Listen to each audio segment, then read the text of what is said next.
আপনি শুরুতে এসে যখন এই কথা বলেন যে আপনার আসলে এই প্রশমনের ডেভেলপিং কান্ট্রির জন্য আসলে মানে দরকার নেই, কিন্তু খুব ভালো মতো চিন্তা করুন, আপনি যখন অভিযোজনের পথে যাবেন, আপনি যদি সামান্য প্রশমন করে আপনি অভিযোজনকে বেশি গুরুত্ব দেন, তারপরও উন্নত দেশগুলো আপনাকে কতদিন পর্যন্ত টাকা দিবে, কত পরিমাণে টাকা দিবে, আপনার প্রয়োজনে কত শতাংশ দিবে, এই জিনিসটি আপনাদের বক্তব্য থেকে কোনোভাবে পরিষ্কার নয়। দ্বিতীয়ত, চিন্তা করে দেখুন, আপনার পৃথিবীর ক্লাইমেট কন্টিনিউয়াসলি চেঞ্জ হচ্ছে, আপনার সি লেভেল রাইজ করতেছে।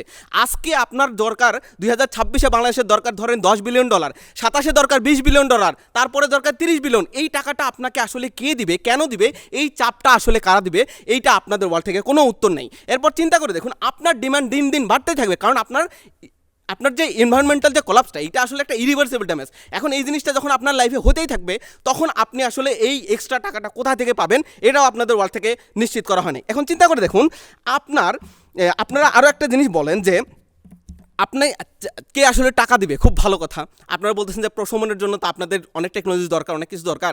খুব ভালো করে চিন্তা করুন যে প্রশমনের যখন এরকম একটা উদ্যোগ নেওয়া হবে, তখন এই টাকাটা বাংলাদেশের যে নিজস্ব যে দুর্যোগ ফান্ড রয়েছে সেখান থেকে বাংলাদেশ ব্যয় করতে পারবে, প্লাস আপনার বাইরে থেকে তখন এইড আসবে। কারণ চিন্তা করে দেখুন, ইউ এর মতো যে দেশগুলো রয়েছে সেই দেশগুলো কিন্তু 40-45% কার্বন ইমিশন কমিয়েছে 1990 থেকে 2010 সালের মধ্যে, কিন্তু তাদের ইকোনমি কিন্তু কলাপস করেনি। তারপর চিন্তা করে দেখুন, আপনার ইউতে এমন কিছু পলিসি রয়েছে যারা আসলে গ্রিন প্রোডাক্ট অনেক বেশি এনকারেজ করে থাকে। তার মানে আপনি যদি আপনার এই প্রশমনের পলিসিটা ফলো করেন, আপনার যে উৎপাদন ব্যবস্থা সেটা যদি গ্রিন হয়, তার মানে কি আপনার এই প্রোডাক্টটা আসলে ইউরোপে অনেক বেশি সমাদৃত হবে। তার মানে কি আপনি যেই সমস্যাটার কথা বলছেন, আপনার আর্থিক সমস্যা, সেই সমস্যাটা এত বেশি আসলে এক্সিস্ট করে না।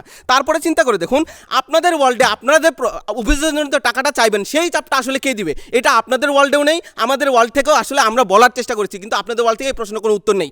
এরপরে চিন্তা করে দেখুন যে আপনি এখন প্রশমন করতেছেন, কিন্তু চিন্তা করতে আজ থেকে আপনি 50 বছর আগে যদি প্রশমনের প্রক্রিয়াটা শুরু করতেন, আজকে হয়তো পৃথিবীকে বাঁচানো যেত। কিন্তু চিন্তা করে দেখুন যে আজকে আপনি যদি অভিযোজনের প্রক্রিয়া 50 বছর আগে শুরু করতেন, আপনি আজকে পৃথিবীতে বাঁচেন। কিন্তু বর্তমানে যে ক্লাইমেট চেঞ্জ হচ্ছে, এটা অনেক বেশি র্যাপিড, এত বেশি র্যাপিডলি চেঞ্জ হচ্ছে যে আপনি অভিযোজন করলে আজকে এক ধরনের অভিযোজন, কালকে আরেক ধরনের অভিযোজন। তার মানে কি আপনার কষ্টটা আসলে দিন দিন বাড়তেছে।